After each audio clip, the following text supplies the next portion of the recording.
நேசிக்கிற எங்கள் அன்பின் தகப்பனே, அப்பா இந்த நல்ல மத்தியான வேளைக்காக உம்மை நன்றியோடு துதிக்கிறோம், ஸ்தோத்திரிக்கிறோம். இந்த நாளிலும் தகப்பனே, தகுதி இல்லாத என்னை நீர் இந்த இடத்திலே கொண்டு வந்து நிறுத்திய கிருபைகளுக்காக, தயவு இரக்கங்களுக்காக உம்மை நன்றியோடு துதிக்கிறோம், ஸ்தோத்திரிக்கிறோம். என்னுடைய வாயின் வார்த்தைகளும், இருதயத்தின் தியானமும் தகப்பனே உம்முடைய சமூகத்திலே பிரீதியாய் இருக்க வேண்டுமாறு கூட நாங்கள் ஜெபிக்கிறோம் தகப்பனே. வீண் வார்த்தைகள் ஒன்றும் என் வாயிலிருந்து வராதபடிக்கு தேவரீர் என்னை பாதுகாத்துக் கொள்ள வேண்டுமாறு கூட நாங்கள் ஜெபிக்கிறோம். மீதியான நேரத்தை உம்முடைய கரங்களிலே தாழ்த்தி ஒப்புக் கொடுக்கிறோம். துதி கன மகிமை எல்லாவற்றையும் ஒருவருக்கே செலுத்துகிறோம். நேசிக்கிற இன்ப இயேசுவின் மூலம் ஜெபம் கேளும் எங்கள் நல்ல பிதாவே. ஆமேன், ஆமேன். சரி.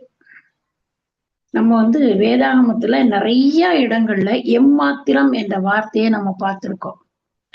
அது எங்கெல்லாம் நம்ம பார்த்திருக்கோம் அப்படின்னு சொன்னா, ஆதியாகமத்துல பார்த்திருக்கோம், யோபின் புஸ்தகத்துல பார்த்திருக்கோம், ஏசாயா, எரேமியா, அடுத்து உவமைகள்ல கூட நம்ம பார்த்திருக்கோம், இயேசு செய்த அற்புதங்கள்ல கூட பார்த்திருக்கோம்.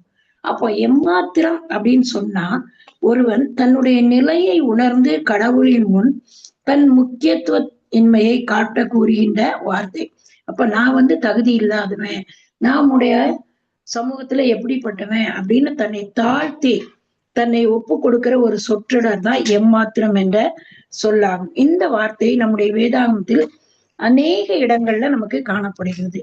முதலாவது நம்ம ஆதியாகமம் யாத்ராகமத்தை எடுத்துக்கிட்டோம்னா, அதுல மோசையை குறித்ததான வார்த்தைகள் சொல்லப்படுகிறது. மோசே என்பவர் 40 ஆண்டுகள் ஒரு அரண்மனையில வசிக்கிறாரு. அதற்கு பிற்பாடு ஒரு 40 ஆண்டுகள் வனாந்தரத்துல ஆடுகளை மேய்த்து கொண்டு இருக்கிறார். அதற்கு பிற்பாடு 40 ஆண்டுகள் என்ன செய்யறாருன்னா, இஸ்ரவேல் மக்களை வழிநடத்தக்கூடிய ஒரு மேய்ப்பனாக, ஒரு தலைவனாக காணப்படுகிறார்.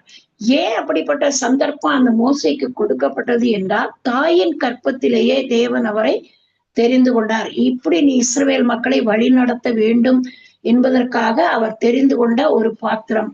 இல்லைன்னா அவர் என்னைக்கோ மரித்து போயிருக்கார். அந்த சட்ட திட்டத்தின்படி அவர் கொலை செய்யப்பட்டிருக்கார். ஆனா தேவனுடைய சித்தம் அவரை இந்த இஸ்ரவேல் மக்களை வழிநடத்த வேண்டும் என்பதற்காக தேவன் தெரிந்து கொண்ட பாத்திரமாக இருந்ததுனால இந்த மோசேக்கு தேவன் ஒரு கட்டளை கொடுக்கிறார். எங்க கட்டளை கொடுக்கிறார்னா, முச்செடியின் முன்பாக ஒரு தரிசனத்தை கொடுக்கிறார். அவர் என்ன செய்யறாருன்னா, இந்த ஆடம்பர வாழ்க்கையை வெறுத்து விட்டு அவர் என்ன செய்யறாரு, இஸ்ரவேல் மக்களோடு துன்பத்தை அனுபவிக்க வேண்டும் என்ற நோக்கத்தோடு அவர் என்ன செய்யறாரு, கட்டளைக்கு கீழ்ப்படுகிறார். ஆனா கீழ்ப்படிவதற்கு முன்பாக அவர் என்ன செய்யறாருன்னா, நான் என்னால எப்படி வழி நடத்த முடியும், இஸ்ரவேல் மக்கள் வழி நடத்துறது ஈஸியான காரியம் இல்லை, நான் மந்தவாய் உள்ளவன், எனக்கு பேச தெரியாது, அப்படியெல்லாம் நிறைய சொல்றாரு. அதற்கு பிற்பாடும் தேவன் அவரை விடல. நான் உனக்கு ஒரு ஆரோனை அனுப்பும், சகோதரன் உனக்கு வாயாக அனுப்புகிறேன்னு சொல்லி அந்த ஊழிய பாதைக்கு தேவன் தெரிந்து கொண்டதுனால அவர் என்ன செய்யறாருன்னா, கடவுளின் அழைப்பை ஏற்று விசுவாசத்துடன் அவர் செயல்பட ஆரம்பிக்கிறார். அப்ப அடிமைத்தனத்துல இருக்கிற இஸ்ரவேலர்களை விடுவிக்க அவர் வாக்குத்தத்த தேசத்திற்கு, கானானுக்கு வழி நடத்திய அநேக சட்டங்களையும் என்ன செய்யறாரு, அவர் வைக்கிறாரு. இதுல அவர் தனது பலவீனங்களை ஏற்று மற்ற தலைவர்களையே அவர் உருவாக்குறார். அவர் முடியாதுன்னு சொல்றாரு, நான் எம்மாத்திரம் சொல்றாரு, நான் தகுதியற்றவன் சொல்றாரு. ஆனாலும் அந்த இடத்துல தேவன் அவரை தகுதிப்படுத்துகிறார். எப்படின்னா, அவர் இஸ்ரவேல் மக்களை வழி நடத்துறார். எப்பொழுதும் தேவனோடு தன்னுடைய உறவை புதுப்பித்துக் கொண்டே இருப்பதனால தேவன் அவருக்கு பலத்த அடைக்கலமாகவும் துருவகமாகவும் இருந்து அந்த இஸ்ரவேல் மக்களை வழி நடத்திக்கிட்டே போறாரு. அடுத்து இடையில என்ன நடக்குதுன்னா, தன்னுடைய மாமனாராகிய எத்ரோவின் ஆலோசனைப்படி தேவனை சார்ந்திருத்தல் போன்ற பல காரியங்களை நம்ம என்ன செய்யலாமா பார்க்கலாம். எத்ரோ தான் அவனுக்கு ஆலோசனை கொடுக்கிறாரு. உன்னால இந்த ஜனங்களை வழிநடத்த முடியாவிட்டாலும் உனக்கென்று பல உதவிக்காரரை தேர்ந்தெடுத்துக்கொள் அப்படிங்கிறத சொல்றாரு. அதனால அவர் தேர்ந்தெடுக்க, சட்டங்களை உருவாக்க தகுதிப்படுத்துகிறார். அடுத்து அதுல மோசேயின் தலைமைத்துவம் என்னன்னா, கடவுளின் அழைப்பை ஏற்றுக்கொள்வது. என்னை பேச தெரியாதுன்னு போட்டு சொன்னாலும், முதலில தயங்கினாலும் கடவுள் அனுப்பிய போது என்ன செய்யறார், அவருடைய அழைப்பை ஏற்றுக்கொண்டு அந்த செயல்பாடுகளை செய்கிறார். அடுத்து அவருக்குள்ள என்ன காணப்படுதுன்னா, விசுவாசமும் கீழ்ப்படுது. எப்படியே நம்மளை தேவன் தெரிந்து கொண்டார்னா கண்டிப்பா நம்மளை வழி நடத்துவார். நாம் அவருடைய வார்த்தைக்கு கீழ்ப்படிந்து நடக்கும் போது நாம் என்ன செய்ய முடியும்? பார்வோனுக்கு முன்பாக இஸ்ரேல் மக்களை வழிநடத்த முடியும். அவர்களுடைய பாவத்தின் துன்பங்களிலிருந்து அவங்களுக்கு விடுதலை கொடுக்க முடியும் என்பதை, நான் இந்த ஜனங்களோடு சேர்ந்து பாடுகளை அனுபவிக்க வேண்டும் என்பதை உணர்ந்து அவர் என்ன செய்தார்? அவருக்குள்ள ஒரு விசுவாசம். அப்ப நம்முடைய வாழ்க்கையில கூட நிறைய பாடுகள் உண்டு. நம்ம கிறிஸ்தவர்கள், எங்களுக்கு எந்த பாடுகளுமே கிடையாது, நாங்க ரொம்ப ஹாப்பியா இருக்கிறோம் அப்படின்னு சொல்லுவேன். கிறிஸ்துவுக்குள் நாம் ஹாப்பியா இருக்கலாம், சந்தோஷமா இருக்கலாம். ஆனால் கிறிஸ்தவர்களாகிய நமக்கு அநேக பாடுகள் கண்டிப்பா உண்டு. இந்த காலத்துல பாருங்க, எவ்வளவோ பாடுகள். போதகர்களுக்கு, ஆலயங்களுக்கு எவ்வளவோ துன்பங்கள் வருது. ஆனாலும் அந்த துன்பங்களிலிருந்து அவங்க விழாம தன்னை தேவனோடு உறவு வைத்துக் கொண்டு காத்து கொள்ளும்போது அதுல நம்ம என்ன செய்ய முடியுமா? கண்டிப்பா வெற்றி சிறக்க முடியும். அப்ப அதற்கு நமக்கு என்ன தேவைன்னா விசுவாசம் வேணும். தேவனுடைய வார்த்தைக்கு நம்ம என்ன செய்யணுமா? கீழ்ப்படியணும். அப்படி கீழ்ப்படியும் போது எவ்வளவு துன்பமான பாதையா இருந்தாலும் தேவன் நம்மளை என்ன செய்வாராம்? அற்புதமாக வழி நடத்தக்கூடியவராக இருக்கிறார். அடுத்து அவர் எப்படி வழி நடத்துறாரு, எப்படி விடுதலையை கொடுக்கிறாரு அப்படின்னா, எகிப்தில இருந்து வெளியேற்றிய 40 வருடங்களும் பாலைவனத்துலதான் போறாரு. அந்த பாலைவனத்துல போகும்போது என்னென்ன காரியங்கள் நடக்குது? இஸ்ரவேல் மக்கள் முறுமுறுக்கிறாங்க. நாங்க பார்வோன் கிட்ட இருந்தாலாவது எங்களுக்கு உணவு, உடைகள் எல்லாம் கிடைக்கும், நாங்க சந்தோஷமா இருப்போம். ஆனா இந்த பாலைவனத்துல எங்களுக்கு என்ன கிடைக்குது? அப்ப மோசையை அவங்க கோபப்படுத்துறாங்க. ஆனா கூட மோசே என்ன செய்யல? கோபப்படாம தேவனிடத்துல இருந்து விடுதலையை பெற்று அந்த மக்களுக்கு உணவையும் தண்ணீரையும் வாங்கி கொடுக்கிறார். அப்போ அடுத்து என்ன நடக்குதுன்னா, மக்களுக்கு ஒரு சட்டங்களை கொடுக்கிறார். எப்படி சட்டங்களை கொடுக்கிறார்? தேவன் அவரோடு பேசுறாரு. எந்த இடத்துல பேசுறாரு? சீனாய் மலையில தேவன் அவரோடு பேசுறாரு. அப்ப அவருக்கு ஒரு 10 கட்டளைகளே தேவன் அவருக்கு கொடுக்கிறாரு.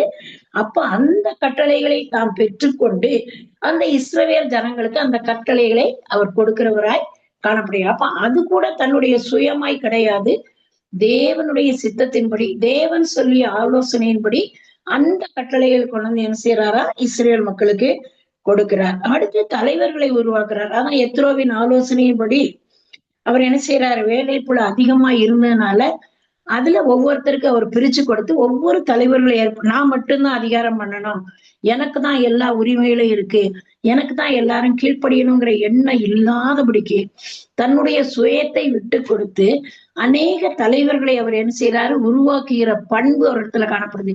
இப்ப நம்ம என்ன பண்ணுவோம்? ஒரு இடத்துல இருந்தோம்னா, எனக்கு தான் கொடுத்தாங்க, நான் தான் செய்யணும், நான் தான் மேன்மைப்படணும் அப்படிங்கிற எண்ணம் இருக்கு. இந்த இடத்துல அப்படி இல்லாம தேவனை அவர் மேன்மைப்படுத்துகிறார். முதியோருடைய ஆலோசனையை கேட்கிறவராய் இருந்து அப்படியாக தலைவர்களை உருவாக்குகிறார். அடுத்து எல்லா பலவீனங்களையும் அவர் என்ன செய்யறாரா? எதிர்கொள்கிறார். அவருக்கு நல்ல பரிபூர்ண பலம் கிடையாது. ஆனாலும் அவருக்கு என்ன இருக்கு? அவருக்கு திடீர்னு கோபம் வந்துடும், சந்தேகம் வரும். இந்த பண்புகளை எல்லாம், மனித தவறுகளை எல்லாம் அவர் செய்தாரு. எந்த இடத்துல செய்தாரு? இந்த ஜனங்கள் முறுமுறுக்கும் போது, எங்களுக்கு தண்ணீரே இல்லை அப்படின்னு சொல்லும் போது தேவன் ஒரு கட்டளை கொடுக்கிறாரு மோசைக்கு. என்ன கட்டளை கொடுக்கிறாரு? நீ இந்த மலையை பார்த்து பேசு, அப்பொழுது தண்ணீர் வருங்கிறாரு. ஆனா அந்த இடத்துல ஜனங்களுடைய போராட்டங்களை நிமித்தமாக, அவர்கள் கொடுத்த துன்பத்தின் நிமித்தமாக மோசே என்ன செய்யறாருன்னா அந்த மலையை ஓங்கி அடிச்சிடுறாரு. அந்த அடிக்கிறதுனால தண்ணீர் வருது, ஆனால் ஒரு ஆசீர்வாதத்தை அவர் இழந்து விடுறாரு இல்லையா? உங்களுக்கு எல்லாருக்குமே தெரியும் இந்த கதை, அதனாலதான் நான் ஷார்ட்டா சொல்றேன். அப்ப ஒரு ஆசீர்வாதம் அவருக்கு இழந்து போய் என்னன்னா, கானானுக்குள் போக முடியாத, அதை பார்க்கலாமே தவிர அத கானானுக்குள்ள போக முடியல. அப்படி கூட நம்மில் சிலர் இருக்கிறோம். நாம் தேவனை உறவு கொள்கிறோம், தேவனோடு ஐக்கியமா இருக்கிறோம். ஆனால் ஒரு சில காரியங்களில் நாம என்ன செய்யறோம்? கோவப்பட்டுறோம். நம்மள கேள்விகள் கேட்கும் போதோ அல்லது நாம் செய்த செயல்களுக்கு எதிராக அவர்கள் பேசும்போதோ நம்முடைய மனசுலயே ஒரு கோபம் வருது. அதனால நம்ம என்ன செய்யறோம்? ரொம்ப பாதிக்கப்படுறோம். அப்போ நம்ம கடவுள்கிட்ட அழுறோம், மன்னிப்பு கேட்கிறோம். மன்னிப்பு கேட்கணும். ஆனா மன்னிப்பு கேட்டாலும் தேவனிடத்துல இருந்து நமக்கு என்ன கிடைக்குது? நாம் பெற்றுக்கொள்ளக்கூடிய ஆசீர்வாதங்கள்ல கொஞ்சம் குறைவுகள் வரப்படுகிறது.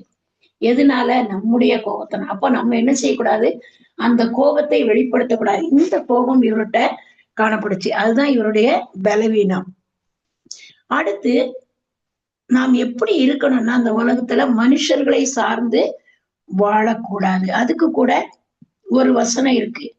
நாசியில் சுவாசம் உள்ள மனுஷனை நம்புவதற்கு நான் எம்மாத்திரம் என்ற ஒரு வார்த்தை, அதுலயும் நான் எம்மாத்திரம் அப்படிங்கிற ஒரு வார்த்தை வருது. அப்போ தானே அல்லாமல் கடவுளின் வழி நடத்துதலை நம்பி அவருடைய மகிமைக்காக அவர் என்ன செய்தாராம், செயல்பட்டார். எல்லா நேரமும் அவர் என்ன செய்தாருன்னா கடவுளை சார்ந்துதான் இருந்தாரு.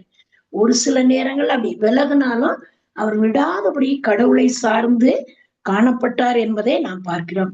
அப்ப கடவுளுடைய நெருங்கிய உறவு, அவருக்கென்று அர்ப்பணிக்கிற ஒரு தன்மை, மக்களுக்கு சேவை செய்தல் மற்றும் சவால்களை எதிர்கொள்ளுதல் போன்ற காரியங்கள்ல அவர் இருந்தார். அப்ப இந்த நாட்கள்ல ஊழியம் செய்கிறவங்களும் தன்னை தேவனுக்கென்று அர்ப்பணிக்கிறவர்களாக உண்மை உத்தமமாக உலக மக்களுக்கு அவர்கள் சேவை செய்யும் போது அந்த சவால்களை எல்லாம் எதிர்கொள்ள வேண்டிய ஒரு சூழ்நிலைகள் உருவாகிறது. ஆனாலும் அதே போல மோசே என்ன செய்தாராம், சவால்களை எதிர்கொண்டார். அவர் எந்த இடத்துல இருந்து கானானை பார்த்தார்னா, நேபோ மலை அந்த இடத்துல இருந்து அவர் கானானை பார்த்தாரு. அது மோசேயின் வாழ்க்கையில மட்டுமல்ல, இன்னும் அநேகர் நான் எம்மாத்திரம் என்கிறோம். நம்முடைய வாழ்க்கையில கூட இருக்கு. ஒரு பெரிய துன்பங்கள், தவிர்க்க முடியாத பாடுகள், வேதனைகள் வரும்போது நான் கூட ஒரு நேரம் அப்படி சொல்லிட்டேன், தவறுதலா சொல்லிட்டேன். அப்ப எங்க பாஸ்டர் சொன்னாங்க, அம்மா நீங்க இவ்வளவு வைராக்கியமா இருக்கவங்க இப்படிப்பட்ட ஒரு வார்த்தையை நீங்க சொல்லிட்டீங்களே அப்படின்னு கேட்டாங்க. அப்போ நான் ரொம்ப வேதனைப்பட்டு மனம் கசந்த அழுது. ஏன்னா என்னால தாங்க முடியல.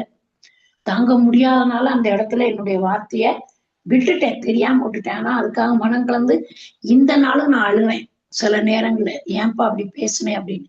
அப்ப நம்ம நினைக்கிறோம், நான் நினைச்சிரோம், நான் இதுக்கெல்லாம் ஏமாத்துறேன்ப்பா, நான் இதுக்கெல்லாம் தகுதி உடையவனே கிடையாது, ஏன் எனக்கு இந்த பாடுகள், ஏன் இந்த வேதனைகள், நான் உம்மோட தானே இருக்கிறேன், எனக்கு ஏன் இந்த கஷ்டங்கள் நம்ம நினைப்பது உண்டு. அப்போ இதுல என்னன்னா, மோசே அப்படிப்பட்ட நேரங்கள்ல எல்லாம் நான் ஏமாத்துறேன், நான் ஒண்ணுமே இல்லையா, நான் இருந்திருக்கலாமே, என்னையா நீ இருந்த ஊழியத்துக்கு அழைத்துட்டு வந்தீருங்கிறத அவர் கேட்கிற காலங்கள் கூட உண்டு. அதனால அவர் என்ன செய்யறாரு, ஒரு ஆசீர்வாதத்தை இழந்து போயிடுறாரு. கானானுக்குள்ள செல்ல முடியாம நேபோ மலையின் மேல இருந்து தேவன் காட்டுறாரு, இதான் கானான் தேசம், ஆனால் உனக்கு கிடையாது. அடுத்து யோசுவாவுக்கு அந்த கானானுக்குள் பிரவேசிக்கக்கூடிய பாக்கியம் கிடைத்தது. ஆனால் வழி நடத்தி வந்த மோசைக்கு ஒரு தவறுனால, ஒரு சிறிய தவறுனால அவருக்கு கொடுக்கமா போய்விட்டது. அப்ப அடுத்து தாவீதுடைய வாழ்க்கையை நம்ம பார்ப்போம். மோசையினுடைய வாழ்க்கையை பார்த்துட்டோம். தாவீதின் வாழ்க்கையை நம்ம பார்த்தோம்னா 2 சாமுவேல் 22வது வசனம் 9, 8, 18, 18, 1 சாமுவேல் 17ஆம் அதிகாரத்துல 26ல இருந்து 45, 1 சாமுவேல் 17, 26, 45ல இருந்து நம்ம தாவீதினுடைய வாழ்க்கையை பார்க்கலாம். காத்தூரானாகிய கோலியாத் பெலிஸ்தேர்களின் தலைவன். அவன் இஸ்ரவேல் சேனைகளை பார்த்து சவால் விடுறான். என்ன சவால் விடுறான், அவங்க அரக்கர்கள், அவங்கள பார்த்தாலே இஸ்ரவேலருக்கு பயம் அதிகம். அப்போ நீங்க என்னோடு யுத்தம் பண்ண யார் வருவது, நான் வெற்றி பெற்றா நீங்க எனக்கு அடிமை, நீங்க வெற்றி பெற்றா நான் உங்களுக்கு அடிமை அப்படிங்கிறதாக அவன் சொல்லி கெச்சிக்கிறான். அந்த இடத்துல யார் வாரா அப்படின்னா, தாவீது ஈசாயின் மகனாகிய தாவீது சிறியவன் தான். தன்னுடைய 3 சகோதரர்கள் அந்த இடத்துக்கு போயிருக்காங்க, போருக்கு போயிருக்காங்க. அவங்கள பார்க்க தகப்பன் அனுப்புனதுனால தாவீது வந்த உடனே அப்போ அங்க என்ன நடக்குது, 26வது வசனத்துல பெலிஸ்தியர் தலைவனாகிய கோலியாத் என்ன சொல்றான், ஜீவனுள்ள தேவனை நிந்திக்கிறான். அந்த ஜீவனுள்ள தேவனை நிந்திக்கிறத தாவீது கேட்கிறான். அப்ப அவன் சொல்றான், ஜீவனுள்ள தேவனை நிந்திக்கிறதற்கு விருத்த சேதனம் இல்லாத இந்த பெலிஸ்தியன் எம்மாத்திரம். இந்த இடத்துலயும் எம்மாத்திரம்னு என்னது, இவன் தகுதி உடையவனா தகுதி இல்லாதவனா அப்படிங்கிற ஒரு பொருள், தன்னை தாழ்த்துகிறது. அப்ப அது இவன் எம்மாத்திரம், இவன் ஒரு சின்ன பையன் தானே, இவன் ஏன் இப்படி பேசுறான், என்ன தேவன் சிங்கம் கரடியின் கைக்கெல்லாம் தப்புவித்தாரே, அவர் ஏன் கூட இருக்கிறாரு. அப்போ அப்படிப்பட்ட தேவன் பெலிஸ்தியர் கைக்கு என்ன செய்வாரு, தப்பு வைப்பார் அப்படிங்கிற ஒரு பொருள்ல அவன் சொல்றாங்க எம்மாத்திரம், அவனை நான் ஜெயிச்சு காட்டுறேன் அப்படிங்கிற மாதிரி சவால் விடுவாங்கல்லே, அப்படி அவன் விடுறான். அப்போ அதற்கு சவுல் சொல்றான், சவுல் அவனை பார்த்து தாவீதை பார்த்து சொல்றாரு, கர்த்தர் உன்னோடு இருப்பாராக அப்படின்னு சொல்றாரு. அப்போ அவருக்கு கர்த்தருடைய துணை இருக்குங்கிறத சவுலும் கண்டு கொண்டு சொல்றான். அப்போ இஸ்ரவேலின் தேவனுடைய நாமத்தினாலே நான் வருகிறேன். அப்ப அந்த கோலியாத்தை பார்த்து இவன் என்ன சொல்றான் தாவீது, நீ நிந்திக்கிற என் இஸ்ரவேலின் தேவனுடைய நாமத்தினாலே நான் வர்றேன் அப்படின்னு சொல்லிட்டு அடுத்து ஒரு வார்த்தை சொல்றாரு தாவீது, கர்த்தருடைய நாமம் நமக்கு பலத்த துருகமாகும். இப்ப நமக்கு சத்துருக்கள் நிறைய இருக்காங்க இந்த உலகத்துல. நம்மளை வெறுத்து நம்ம ஒருத்தட்ட ஒரு அன்பான வார்த்தை சொன்னாப்புல, நீ என்ன மதத்தை பரப்புற அப்படிங்கிற ஒரு போராட்டங்கள், ஒரு அன்பின் வார்த்தைகளை சொன்னாலோ, அன்பினால ஒரு பேப்பரை நம்ம கொடுத்தாலோ, கடவுளுடைய வார்த்தைகள் உள்ள பேப்பரை கொடுத்தாலோ, இவன் யாரு மதம் மாற்றம் செய்கிறான், இவனை என்ன செய்யலாம் அப்படின்னு ஒரு கூட்டம் ஜனங்கள் கூடி நமக்கு சத்துருவாக எழும்பி நிற்கிறார்கள். ஆனாலும் எப்படி கர்த்தர் தாவீதோடு இருந்தாரோ அப்படியாக கர்த்தருடைய நாமம் நமக்கு பலத்த துருகமும் கேடகமாக இருக்கிறது. எங்க போனாலும் நம் தேவன் நமக்கு வெற்றியை தருகிறவராக இருக்கிறார். கோலியாத்தை போன்ற அப்படிப்பட்டதான பயங்கரமான துன்பங்கள் வந்தாலும் நம் தேவன் எல்லாவற்றிலிருந்து விடுதலையை அளிக்கிற ஒரு வல்லவராக இருக்கிறார் என்பதை நாம் இதன் மூலமாக அறிந்து கொள்ளலாம். அடுத்தபடியாக 2 சாமுவேல் 1:8 நம்ம பார்த்தோம்னா, தாவீது கேட்கிறான். தாவீதுக்கு உதவி செய்தவன் யாரு? சவுலோட இருக்கும்போது யோனத்தான் என்ற அவருடைய மகன் அவனுக்கு உதவி செய்து கொண்டே இருந்தான். அந்த யோனத்தான் நிமித்தமாக தாவீது ஜெயிக்கும் போது அவன் கேட்கிறான், யோனத்தான் நிமித்தமாக தயவு பெறத்தக்கவன் சவுலின் வீட்டில் யாராவது உண்டா என்று தன் வேலைக்காரர்கள். ஏன்னா சவுலின் குடும்பம் முழுசும் அழிந்து போயிட்டு அதுல யாராவது விடுபட்டவங்க இருக்கிறாங்களா, அவங்களுக்கு நாம் எப்படி உதவி செய்யலாம் அப்படிங்கிற ஒரு எண்ணம். சவுல் கொடுமையானவன் தானே, நம்ம விட்டுலாமேங்கிற எண்ணம் இல்ல, அவங்களுக்கு எப்படி நம்ம உதவி செய்யலாம்னு நினைத்து யார்கிட்ட கேட்கிறான், சவுலின் வேலைக்காரனாகிய சீபா கிட்ட தாவீது கேட்கிறான். அப்படி கேட்கும்போது அவன் சொல்றான், மேவி போசேத் என்ற ஒரு மகன் இருக்கிறாரு, அவன் மாகேரின் வீட்டுல இருக்கிறாரு அப்படின்னு சொல்றான். அப்போ என்ன சொல்றாருன்னா, சீபாட்ட சொல்லி நீ அவனை போய் கூட்டிட்டு வா அப்படின்னு சொல்றாரு. அப்போ தாவீது தகப்பனின் அவன் இதோ அடியேன் அப்படின்னு மேவி போசேத் சொல்றான். இப்ப நம்ம சொல்லுவோம் இல்லையா, நம்ம துன்பப்படும் போது நமக்கு ஒருத்தர் உதவி செய்தாங்கன்னா, சரி சொல்லுங்க நான் வந்திருக்கேன் அப்படின்னு நம்ம ஒரு மாதிரி தாழ்மையா கேட்போம். அதே மாதிரி மேவி போசேத் என்ன சொல்றா, இதோ அடியேன் என்றான். அப்ப தாவீது சொல்றான்ட்ட, தகப்பனை நிமித்தம் உனக்கு தயை செய்தேன் என்றான். அப்பொழுது மேவி போசேத் தாவீதை வணங்கி, செத்த நாயை போல் இருக்கிற என்னை நோக்கி பார்க்கிறதுக்கு நாம் என் மாத்திரம். அந்த இடத்துலயும் மேவி போசேத் என்ன செய்யறான், தன்னை தாழ்த்தி, எம்மாத்திரம் என்பது தன்னை தாழ்த்துவதை குறிக்கும். இந்த இடத்துல தன்னை தாழ்த்தி அவர்கிட்ட ஒப்பு கொடுக்கிறான். அப்ப அவன் என்ன சொல்றான், சீபா வீட்டார் அவனுக்கு பணிவிடை செய்யணும், நீ என்னோட பந்தியில அசனம் பண்ணுவாய் அப்படிங்கிறத சொல்றாரு. அடுத்து 2 சாமுவேல் 19:34 இன்னொரு எம்மாத்திரத்தை நம்ம பார்க்கலாம். தாவீது தனக்கு ஆதரவு அளித்த பர்சில்லாவை, அந்த ஒரு முதியவர் தாவீதுக்கு அநேக இடங்கள்ல உதவி செய்யறாரு. அவர் உதவி செய்ததை நினைத்து அப்போ அவர் என்ன செய்யறாரு, தாவீது எருசலேமுக்கு கூப்பிட்டு அவரை அழைத்து கொண்டு போகலாம் அப்படின்னு சொல்றாரு.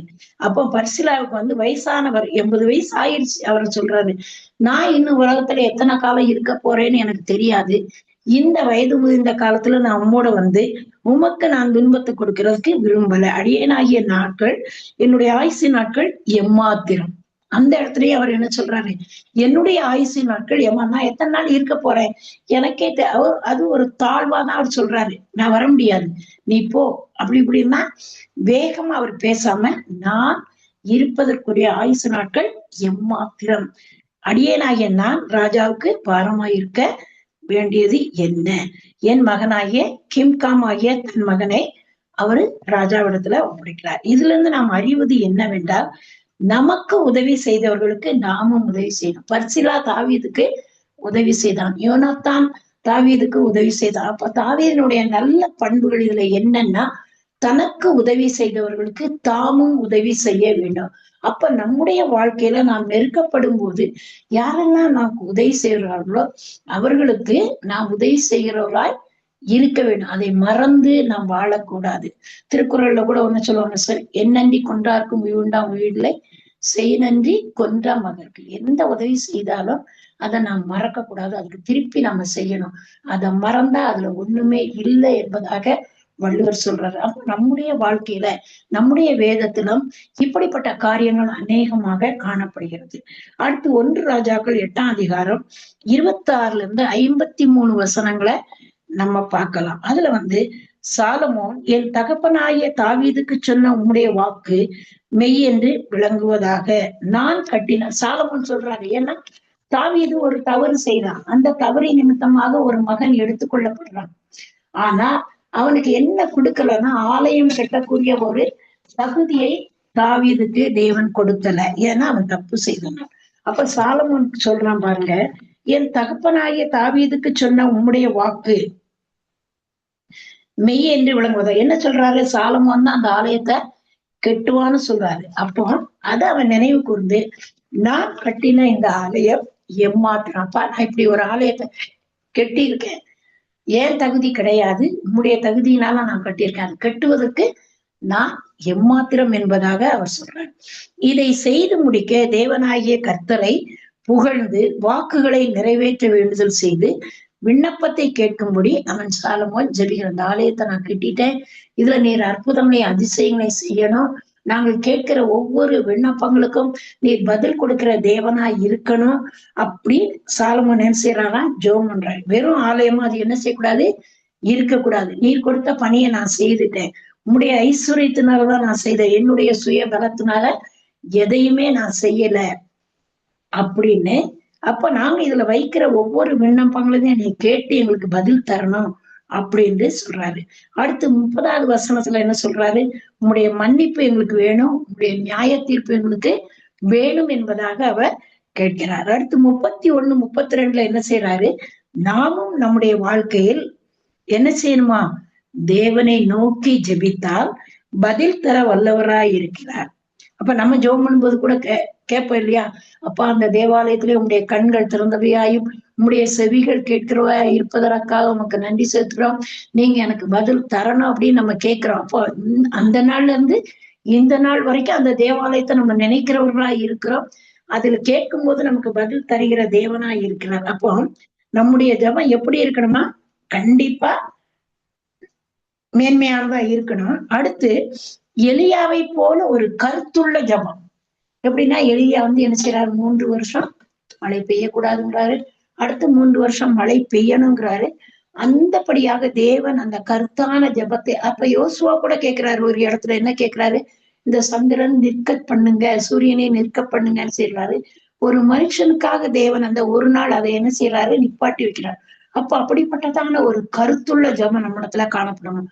யாக்கோபும் அப்படிதான் ஜெபம் பண்றான். நீர் என்னை ஆசீர்வதித்தாலுடைய உண்மை விடமாட்டேன் என்ற அந்த இரவு வேளையில கடவுள்கிட்ட ஜெபம் பண்ணும் போது தேவன் அதை ஆசீர்வதிக்க வல்லவராய் இருக்கா. அப்ப நம்முடைய ஜெபங்களும் கருத்துள்ள ஜெபங்களாயே காணப்பட வேண்டும் என்பதை நாம் இதன் மூலமாக அறிந்து கொள்கிறோம். அடுத்து 1 ராஜாக்கள் 17, 18ல இருந்து 16, 16ல இருந்து 18 வருஷங்களை நம்ம பார்த்தோம்னா, அந்த இடத்துல ஒரு விதவையை குறித்ததான காரியம் சொல்லப்படுது. அந்த விதவையின் வீட்டுல என்ன இருக்கு? சாரிபாத் என்ற விதவையின் வீட்டுல இருக்கு, அது எல்லாருக்கும் தெரியும். ஆனா அந்த விதவையின் வீட்டுல கொஞ்சோண்டு மாவுதான் இருக்கு, கொஞ்சோண்டு எண்ணெய் தான் இருக்கு. அதை சுட்டு அந்த நாள்ல சாப்பிட்டு மரித்து போகணும்னு அவன் நினைக்கிறான். அந்த நேரத்துல எலியா இங்க கர்த்தரால் அனுப்பப்பட்ட மனுஷனுக்கு வர்றாரு. முதலாவது எனக்கு ஒரு அடைய கொடு அப்படின்னு கேட்கிறாரு. அவ சொல்லியிருக்கலாம், என்னால தர முடியாது, நாங்களே சாக போறோம் அவ சொன்ன. ஆனாலும் அந்த வார்த்தை நிமித்தமா அவன் நடக்கல. என்ன செய்யறான்னா, அந்த தீர்க்கதரிசியின் வார்த்தைக்கு கீழ்ப்படிந்து விசுவாசத்தோடு, அப்ப நம்ம செய்தோம்னா கண்டிப்பா நம்ம பாதுகாக்கப்படுவோம் இந்த பஞ்ச காலத்துலங்கிற ஒரு விசுவாசம் அவளுக்குள்ள இருந்துச்சு. கடவுளுடைய மனுஷர்களுக்கு நம்ம செய்யும் போது அந்த ஆசீர்வாதத்தை நம்ம பெற்றுக்கொள்ள முடியுங்கிற எண்ணத்தோடு அவ கீழ்ப்படிந்து அவருக்கு போய் செய்யறா. பஞ்ச காலம் முடியும் மட்டும் அவளுடைய பானையில எண்ணெய் மாவு குறையவும் இல்லை, கலையத்துல எண்ணெய் குறையவும் இல்லை என்பதை நாம பார்க்கிறோம். அடுத்து லூக்கா 4, 25, 26ல விதவையை பார்க்கிறோம். ஒரு விதவையின் ஊழியக்காரர்களுக்கு உதவி செய்யறா. ஆனா மகன் மரித்து போகும்போது அவ கேட்கிறா. ஆனா அவ உதவி செய்த நிமித்தமாக இழப்புகள் வந்தாலும் சோர்ந்து போகாமல் அவர்கிட்ட கேட்கும் போது அந்த மகன் உயிரோடு எழுப்ப படுகிறான் என்பதை நாம் அறிந்திருக்கிறோம். அப்படியாக அடுத்து 1 நாளாகவும் 20, அது எம்மாத்திரத்தை தான் குறிக்குது. ஏன்னா அது எப்படி நடக்குமா நான் தகுதியா அப்படிங்கறத அவங்க கேட்கிறாங்க. அதற்கு பதில் கொடுக்கப்படுகிறது என்பதை நாம் பார்க்கிறோம். அடுத்து 1 நாளாகமம் 29 10 வசனங்களை பார்த்தா, தாவீது ஆலயம் கட்ட ஜனங்களிடத்து கர்த்தருக்காக கட்டும் அரண்மனை சிறந்தது, என்னால் இயன்ற மட்டும் சேமித்து வைத்துள்ளேன். என்ன செய்யறாரு? தன்னுடைய மகன் சாலமோன் அந்த ஆலயத்தை கட்டணுங்கிறதுக்காக அவனுக்குரிய பண தேவைகளை எல்லாம் தாவீது என்ன செய்யறாரு? கட்டத்தான் முடியல, அதற்குரிய பொருட்களை பொன் வெள்ளிகளை எல்லாம் நம்ம சேர்த்து கொடுப்போம் அப்படின்னு ஜனங்கள்ட்டையும் சொல்லி ஜனங்களும் அதற்கென்று கொடுக்கும்படியாக வேண்டாம்.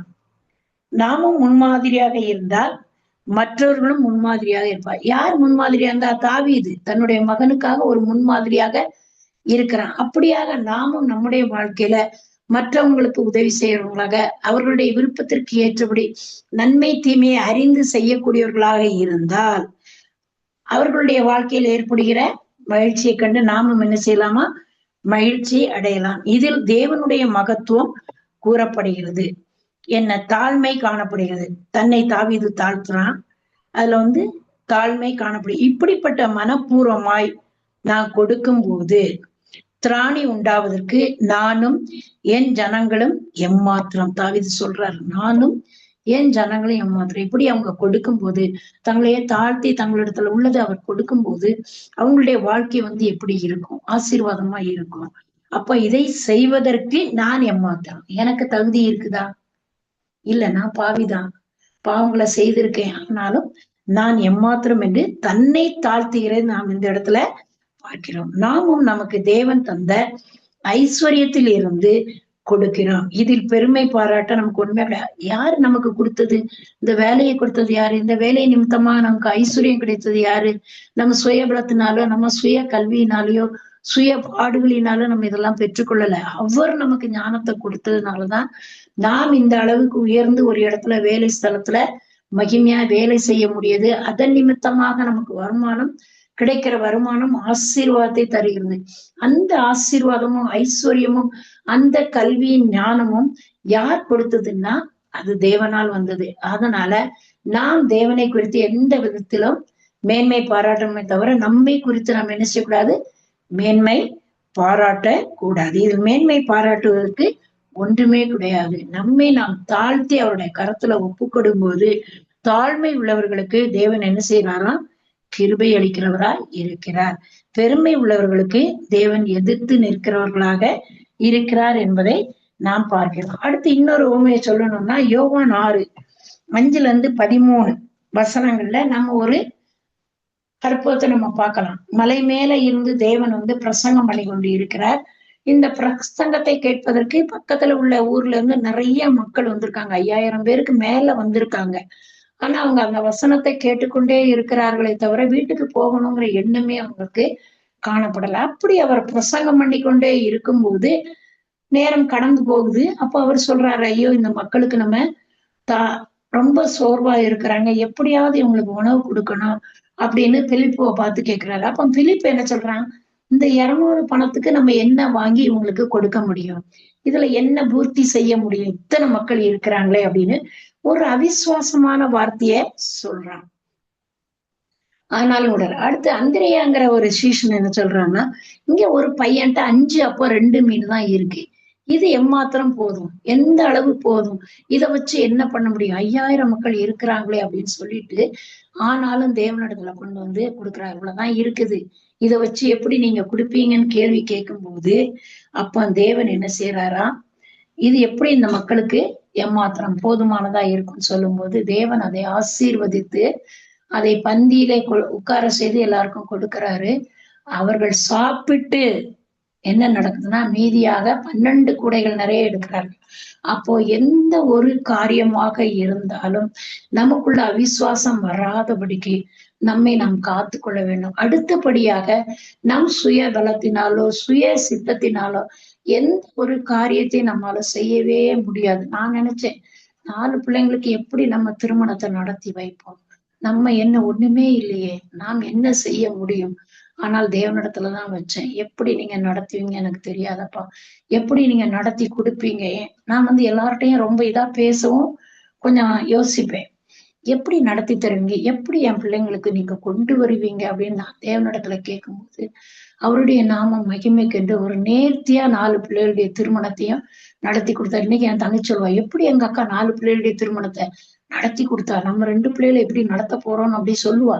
அந்த வார்த்தைய சொல்லி சொல்லி எப்படிக்கா நான் சொன்னேன், "நான் ஒண்ணுமே இல்லம்மா. என்கிட்ட ஒண்ணுமே கிடையாது. நான் குப்பையும் தூசி தான். ஆனால் என் தேவன் அந்தந்த வேளையில அந்தந்த காரியங்கள நேர்த்தியா எனக்கு நடத்தி கொடுத்தாரு."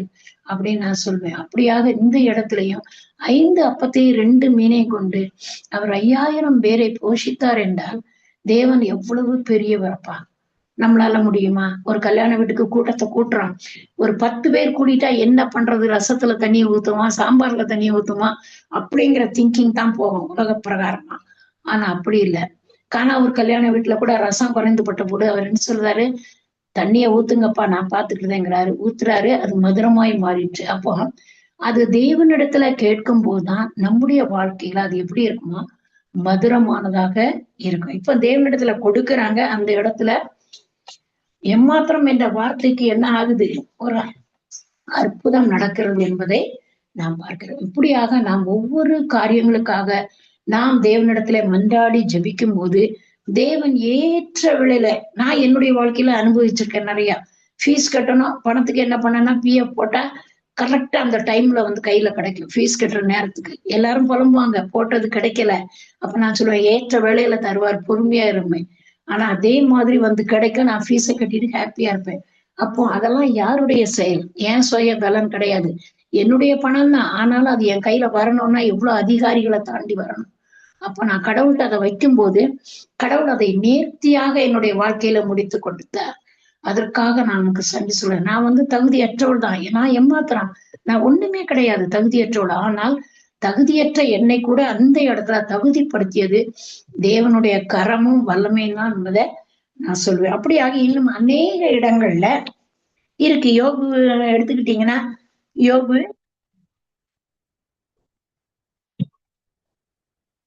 யோபு 6:11 எம்மாத்திரம் யோபு பாருங்க.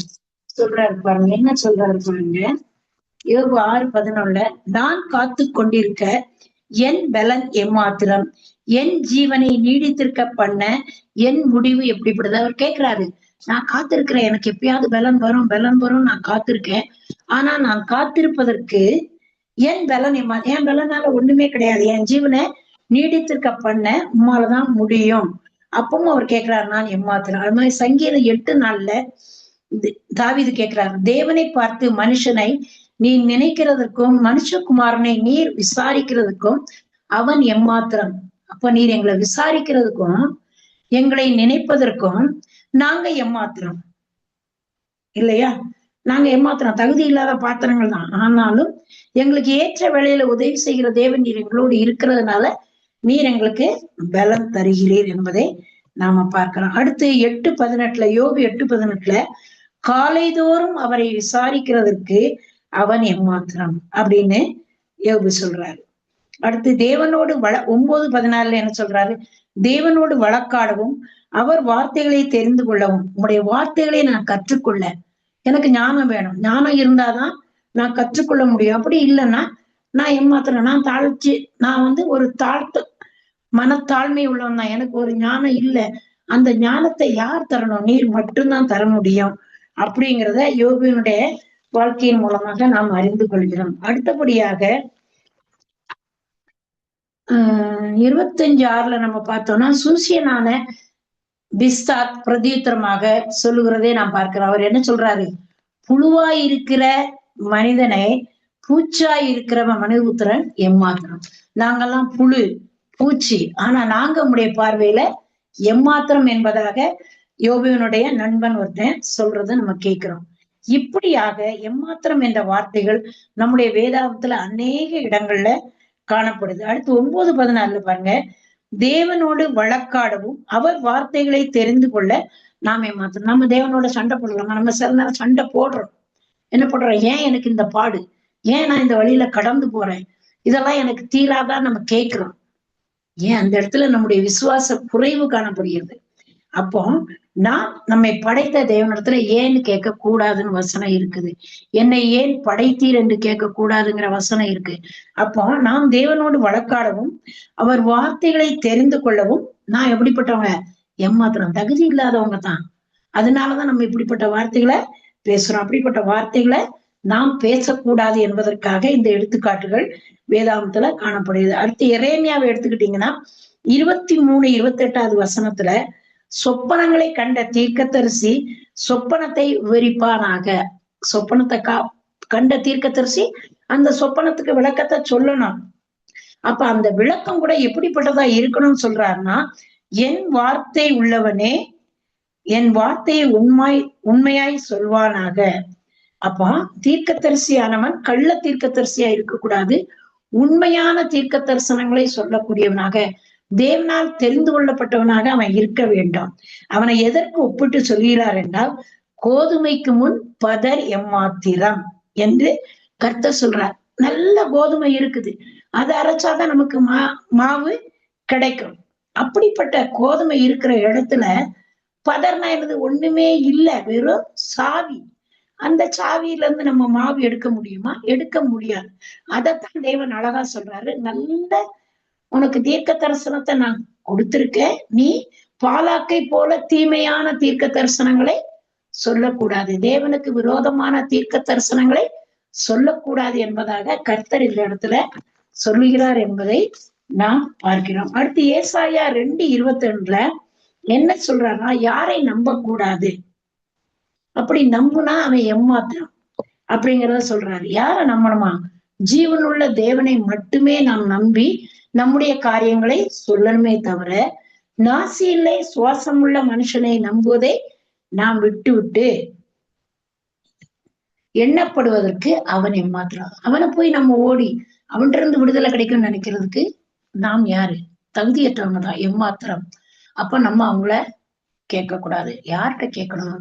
தேவனிடத்துல கேட்கணும். அப்படி என்னுடைய வாழ்க்கையில ஒரு சம்பவம் நான் உணர்ந்துச்சு, அதை நான் முந்தைய சொல்லியிருக்கேன். அதை உணர்ந்து நான் தேவனிடத்துல ஜெபிக்கும் போதுதான் எனக்கு ஒரு விடுதலையை தேவன் கொடுத்தார். அப்ப மனுஷனை நம்புவது ஏமாத்திரம், நம்ம நம்பவே கூடாது, அது வீண் என்பதை இந்த வார்த்தையானது நமக்கு தெரியப்படுகிறது. இப்படியாக அநேக ஏமாத்திரங்களை நாம் இந்த வேதாகமத்துல நம்ம காணப்படலாம். ஒவ்வொன்றுக்கும் ஒவ்வொரு விதமான அர்த்தங்கள் கொடுக்கப்படுகிறது. மனுஷனை நம்ம நம்ப கூடாது, நம்முடைய பலனால நம்ம எதையும் சாதிக்க முடியாது. எல்லாவற்றிற்கும் முக்கிய காரணம் யாருன்னா, நம்மை இந்த உலகத்திற்கு தாயின் கற்பத்திலேயே தெரிந்து கொண்ட அப்பா பிதாவே என்று அழைக்கத்தக்கதான புத்திர சுவிகாரத்தை கொடுத்த நாம் அவருடைய பாதத்திலே அமர்ந்து பொறுமையோடு காத்திருந்து நாம் நம்முடைய விண்ணப்பங்களையும் வேண்டுதல்களையும் ஏறெடுக்கும் போது நமக்குள்ள பெருமை காணப்படக்கூடாது. நம்மை குறித்ததான பெருமைகளோ மன மேட்டிமைகளோ இல்லாதபடிக்கு நம்முடைய ஐஸ்வர்யத்தையும் கல்வியையும் கொடுத்த பெருமைகளோ, இந்த நாள்ல நான் நல்லா இருக்கேன் எனக்கு என்ன குறை என்ற பெருமையோ நம்மிடத்தில் காணப்படாதபடிக்கு தேவன் நொறுக்க சித்தமாய் இருக்கிறார். அந்த நொறுக்குகிற வேளையிலே நம்ம கதறுகிறோம், ஆனால் ஆசீர்வாதமாக இருக்கிற வேளையிலே நாம் தேவனை தேடாதபடி இருக்கிறோம். அப்படி அல்ல, எல்லா காரியத்தையும் எந்த ஒரு காரியத்தை செய்தாலும் நாம் தேவனிடத்திலே வைத்து அவருக்காக காத்திருந்து நாம் கேட்கும் பொழுது அதிலிருந்து நாம் நன்மைகளை பெற்றுக்கொள்ள முடியும். அப்போ நான் எப்படிப்பட்டவர்கள்? நாங்கள் தாழ்மை உள்ளவர்கள் தான், ஏமாத்திரம் நாங்கள் தகுதியற்றவர்கள் தான். தகுதியற்ற நாங்கள் உடைய பாத்திலே வந்து எங்களை தகுதிப்படுத்தும் போது தேவரீர் எங்களுக்கு மிகுந்த பலன்களையும் ஆசீர்வாதத்தையும் சரீர சுகத்தையும் ஆயுசு நாட்களை நீர் கூட்டிக் கொடுக்கிற தேவனாய் இருப்பதற்காக உம்மை நன்றியோடு துதிக்கிறோம், ஸ்தோத்திரிக்கிறோம். தேவன் தாமே இந்த வசனங்களை ஆசீர்வதித்து தருவாராக. அன்பின் தகப்பனே, இந்த வேளையிலும் அடியாளை நீர் தேர்ந்தெடுத்து இப்படிப்பட்டதான காரியங்களை பேச நீர் எனக்கு கொடுத்த கிருபைக்காக, நான் உம்மிடத்திலே வைத்த ஒவ்வொரு விண்ணப்பங்களுக்கும் தகப்பனே நீர் எனக்கு நல்ல வெளிப்பாடுகளை கொடுத்த கிருபைகளுக்காக நன்றியோடு துதிக்கிறோம், ஸ்தோத்திரிக்கிறேன். வீண் வார்த்தைகள் ஒன்றும் பேசாதபடி தகப்பனே நீர் என்னை காத்துக்கொண்ட கிருபைகளுக்காக, உலகத்திற்குள் மாயைக்குள் போகாதபடி என்னை வழிநடத்திய கிருபைகளுக்காக, அன்பிற்காக நன்றியோடு துதிக்கிறேன். இப்பொழுது நீர் கொடுத்த இந்த சத்தியமானது எனக்கும் அநேகருக்கும் அது ஆசீர்வாதமாக காணப்படத்தக்கதான கிருபைக்குள்ளாக நீர் வழி நடத்த வேண்டுமாறு கூட நிற்கிறோம் சுவாமி. துதிக நம்மையும் எல்லாவற்றையும் ஒருவருக்கே சேர்த்துகிறோம். இயேசுவின் மூலம் ஜெபம் கேளும் எங்கள் நல்ல பிதாவே. ஆமேன், ஆமேன்.